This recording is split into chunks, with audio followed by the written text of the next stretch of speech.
Gulf നാടുകളിലുള്ളവർക്ക് കേരളത്തിലെ train യാത്ര എപ്പോഴും ഗൃഹാതുരമായ ഓർമ്മകളുടെ ഭാഗമാണ്. പ്രത്യേകിച്ച് മലബാർ എക്സ്പ്രസിലെ യാത്ര.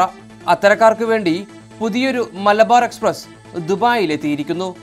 ദുബായിലെ മലബാർ എക്സ്പ്രസിൽ യാത്ര ചെയ്യാൻ സാധിക്കില്ല. എന്നാൽ ഈ ട്രെയിനിൽ രുചിയേറുന്ന ഭക്ഷണങ്ങൾ കിട്ടും. കരാമയിൽ അടുത്തയാഴ്ച പ്രവർത്തനം തുടങ്ങുന്ന പുതിയ ഹോട്ടലാണ് മലബാർ എക്സ്പ്രസ്. ഹോട്ടലിന്റെ ജനാലയും വാതിലുമെല്ലാം ട്രെയിനിന്റെ മാതൃകയിലാണ് നിർമ്മിച്ചിരിക്കുന്നത്. സംസ്കാരങ്ങളെ കൂട്ടിയോജിപ്പിക്കുന്ന ഇന്ത്യയിലെ ട്രെയിനിനെ വിദേശികൾക്ക് കൂടി പരിചയപ്പെടുത്തുക എന്ന ലക്ഷ്യത്തോടെയാണ് ഒരു കൂട്ടം മലയാളികൾ വ്യത്യസ്തമായ രീതിയിൽ ഈ ഹോട്ടൽ രൂപപ്പെടുത്തിയെടുത്തിരിക്കുന്നത്. പല പല തീം ആലോചിച്ച് ഷിപ്പ്, ഫ്ലൈറ്റ്, അങ്ങനെ ആലോചിച്ചിരുന്ന വഴിക്കാണ് നമുക്ക് ട്രെയിനെ കുറിച്ചൊരു ഓർമ്മ.